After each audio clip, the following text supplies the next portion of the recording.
থাম্বনেইলটা দেখেই তো আপনারা জানতে পেরে গেছেন আমি কি বানিয়ে আপনাদের সঙ্গে শেয়ার করেছি। তো আমি আজকে টমেটো দিয়ে করেলার একটি মশলাদার রেসিপি আপনাদের সঙ্গে শেয়ার করেছি। এটা বানানো তো একদম ইজি, একদম simple recipe.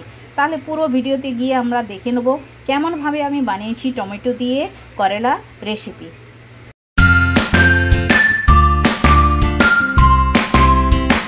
Hello everyone, welcome to my channel কি রান্না করিতে আপনাদের সবাইকে স্বাগত। আশা করি আপনারা সকলে ভালোই আছেন। তো আমি আজ করেলা রেসিপি আপনাদের সঙ্গে শেয়ার করব, যেটা বানানো তো একদম আলাদা টাইপের আমি বানিয়ে আপনাদেরকে দেখাবো। আর খেতে কিন্তু একদম টেস্টি হয়ে থাকবে। তেতো মাত্র নাম মাত্রে থাকবে, একদম না থাকার মতোই তেতো থাকবে, একদম স্লাইট তেতো থাকবে। এভাবে যদি আপনারা করেলা বানান, ছোট বড় সবাই খেয়ে একদম আপনাদের নাম করবে। আপনারা যদি বানিয়ে খাওয়ান একদম চেটে পুটে খাবে। তাহলে চলুন করেলাটা আমি কিভাবে বানাবো আপনাদের সঙ্গে আমি শেয়ার করে নেবো। তো করেলাতে কি কি মশলাগুলো লাগছে ওগুলো আমি এক এক করে আপনাদেরকে বলে দেবো। প্রথমেই তো আমি করেলা কেটে নিয়েছি, ভালোভাবে ধুয়ে পরিষ্কার করে এভাবে গোল গোল করে কেটে নিয়েছি। আমি 250 গ্রাম করেলা নিয়েছি, আপনারা আপনাদের হিসাবে নিতে পারেন। আর মশলার মধ্যে লাগছে 7-8 কোয়া রসুন আমি চেরা লাগিয়ে নিয়েছি, একটি বড় সাইজের পেঁয়াজ কেটে নিয়েছি, টমেটো নিয়েছি, কাঁচা পাকা লঙ্কা কাঁচা লঙ্কা যা পেকে গেছে তাকে আমি 3টা এভাবে চিরা লাগিয়ে নিয়েছি। আর লাগছে লঙ্কার গুঁড়ি, ধনের গুঁড়ি, জিরের গুঁড়ি। তাহলে চলুন রেসিপিটা শুরু করা যাক। প্রথমে করেলাটা আমি তেলের মধ্যে দিয়ে দেবো, হলুদ আর লবণ দিয়ে একটু ভাজা শুরু করব প্রথমে। আর এভাবেই আপনারা বানালে কিন্তু খুবই ভালো লাগবে, আপনারা একবার ট্রাই করতে পারেন। চলুন গ্যাসের কাছে যাওয়া যাক। তো কড়াই বসিয়ে দিয়েছি, কড়াইয়ে তেলও দিয়ে দিয়েছি, তেল আমার গরম হয়ে গেছে। তখন আমি করেলাটা দিয়ে দেবো।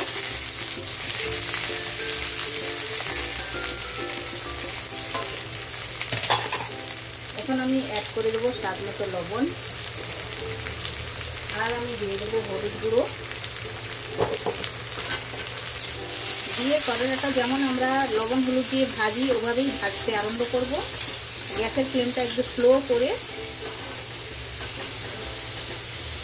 এভাবেই করে প্রথমে ভেজে নেবো। আর একটা ঢাকনা লাগিয়ে ছেড়ে দেবো 2 থেকে 3 মিনিটের জন্য।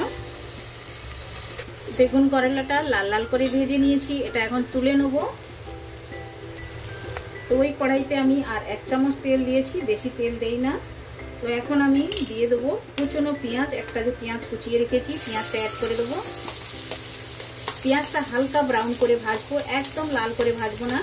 হালকা হালকা ব্রাউন করলে পেঁয়াজের একটা মিষ্টি মিষ্টি ভাব থাকবে, আর ওটাই খেতে কিন্তু ভালো লাগে। তবেই তো করেলাটা একদম তেতো লাগবে না, একদম হালকা নাম মাত্রে তেতো লাগবে। করেলা তো তেতোই হয়, একটু হালকাই তেতো লাগবে। আর এখন দিয়ে দিলাম রসুন, দিয়ে একটু নাড়াচাড়া করব। দেখুন পেঁয়াজটা হালকা হালকা ব্রাউন হয়ে গেছে। এখন একটি টমেটো কুচনো দিয়ে দেবো। টমেটোটাও হালকা সফট হওয়ার জন্য অপেক্ষা করব। একদম পুরো সফট হবে না, একটু গোটাও থাকবে আর টমেটোটাও সেদ্ধও হয়ে যাবে, তাহলে ভালো লাগবে। আর সঙ্গে আমি চেরা কাঁচা লঙ্কাটা দিয়ে দিলাম। তো করেলার মাপে তো আমি লবণটা দিয়ে দিয়েছি, এখন পেঁয়াজ টমেটো মাপে একটু লবণ দিয়ে দিলাম, দিয়ে একটু নাড়াচাড়া করব।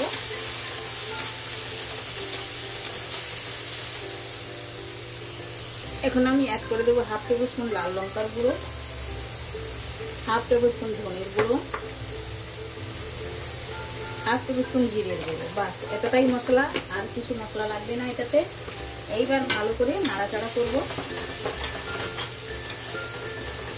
মশলাটা একটু ভালোভাবে ভাজা ভাজা হবে, অতটাই পর্যন্ত অপেক্ষা করব। নাড়তে নাড়তেই ভেজে যাবে, কারণ সব কিছুটাই গরম আছে। এখন ভেজে রাখা করেলাটা আমি অ্যাড করে দেবো, দিয়ে একটু ভালো করে একসঙ্গে মশলাটা মাখিয়ে নিতে হবে, আর একটু ভাজা ভাজা করে নিতে হবে। তো দেখলেন একদম সহজ পদ্ধতিতে করেলার যে রেসিপিটা, আপনারা একবার ট্রাই করতে পারেন। এটা কিন্তু খেতে দুর্দান্ত স্বাদ হয়ে থাকে, একদম নতুন রেসিপি, আর আপনারা একবার ট্রাই করুন। তাহলে চলুন এখন প্লেটিং করে আমি আপনাদেরকে দেখাচ্ছি। তো দেখুন টমেটো দিয়ে করেলার রেসিপিটা আমার একদম রেডি হয়ে গেছে। একদম সিম্পল রেসিপি, বানাতে তো একদম ইজি। আপনারা বাড়িতে এভাবে একবার ট্রাই করতে পারেন। এটা একদম ছোট বড় বাচ্চারাও যদি করেলা না খায় তারাও চেটেপুটে খাবে। আপনারা এভাবে একবার ট্রাই করতে পারেন। দেখুন দেখতেই যতটাই সুন্দর, খেতে অতটাই টেস্টি। গরম গরম ভাতের সঙ্গে তো 1 থালা ভাত এটা দিয়েই খাওয়া যায়। তাহলে একবার বানান, খান। কমেন্ট সেকশন গিয়ে কমেন্ট করে আমায় বলুন আপনাদের এই রেসিপিটা কেমন লেগেছে। ভালো লেগে থাকলে লাইক শেয়ার কমেন্ট করবেন। আর যারা এখনো পর্যন্ত চ্যানেলটি সাবস্ক্রাইব করেননি প্লিজ চ্যানেলটি সাবস্ক্রাইব করে নেবেন, বেল আইকন অবশ্যই প্রেস করবেন, তাহলে নিত্য নতুন রেসিপি আপনারা সঙ্গে সঙ্গে দেখতে পাবেন। আবার দেখা আছে নতুন কোনো রেসিপির সঙ্গে। সবাই ভালো থাকবেন, সুস্থ থাকবেন। আপনারা আপনাদের কিমতি টাইম আমায় দেওয়ার জন্য আপনাদেরকে অনেক অনেক ধন্যবাদ।